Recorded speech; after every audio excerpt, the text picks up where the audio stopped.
Jo, racionalisht unë mendoj që është e domosdoshme që LDK-ja të ringritet duke konsideruar edhe kthimin eventual të gjitha figurave të LDK-s, të cilat kanë vizion të përbashkët ende me ne. Përfshirë dhe Vjosa Osmanin. Përfshirë këdo. Edhe Vjosa Osmanin, po du me nisi emën për gujës tonë. Absolutisht edhe Vjosa Osmanin, po. Seriozisht, asë njëherë nuk po e përmenë si emën, si mi pas bodi shka. E thashin e 2-3 herë, që natyrisht që edhe.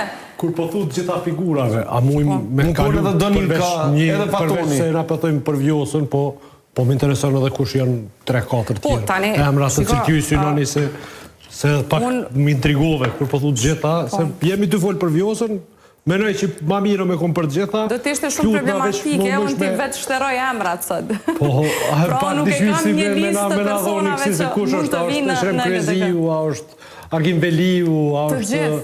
Përfshirë edhe Agim Beliu, pse jo? Nuk ka arsyet mbetet janë në qofë se ndjenë që... Sabri Hamiti, kush do që të kësi? Gjithë. Sot nuk ka nevoj për kur farë përjashtimi. Krejt që ka rëndësi është të ndjesh që duhet të ringritet LDK-ja. Dhe të gjithë mund të duan LDK në format të ndryshme. Dhe ju se cili mund të vlerësoj apo ndjej që sot LDK-ja ka përfaqësimin më të mirë të mundshëm. Pra, të duash ta mbështesësh një parti politike nuk kupton që të mund të pajtohesh me lidershipin e saj. Sepse nga njerë një momentum politik që kërkon rikthimin e LDK-s, ndërsa nuk ka fare të bëj me lidershipin e LDK-s, sa ka të bëj me domosdoshmërinë që shoqëria kosovare ta ketë LDK-n e ringritur. Pra ndaj po them Vjosa Osmani, Agim Beliu, të gjithë, pa përjashtim, sepse sot LDK-ja ka nevojë për secilin që ndjenë sot që mundësia e vetme esis për para të kësaj shoqërie është një fuqizim i LDK-s. Pra edhe Vjosa Osmani, edhe Agim Beliu edhe cili do. Nëse kjo i përgjigjet pyetjeve të uaja. I përgjigjet. Rama Baj? Po ashtroj një pyetje ma tepër suggestive në kuptimin e asaj që po pajtohemi, po më duket që gjithë që Kosova ka nevoj për një forcë politike djathtë etabluar, ashtu si që ka nevoj për një forcë politike të majtë etabluar e tjerë.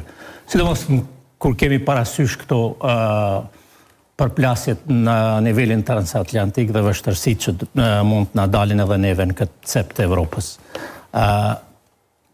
Pas zgjedhjeve të mundshme të jashtëzakonshme sërish, për shkak të papërgjegjësisë së klasës politike.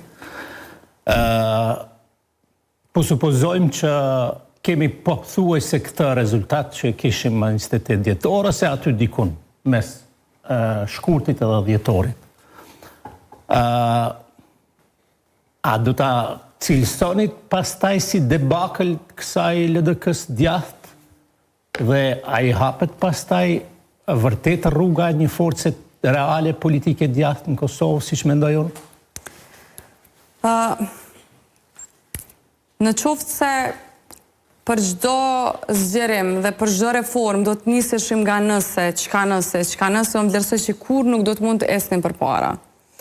Dhe asnjëherë nuk mund të them që nuk ekziston risku për rënje e ngritje, pavarësisht dinamikave të brendshme, pavarësisht figurave të reja. Po shkenca politike ka skenar. Pa marë parasysh, ne kemi qenë pjesë e një skenari ku kemi konsideruar që kemi qenë platforma ideale për të votuar dhe nuk ka dalur kështu. S'keni dalë. A është ashtu?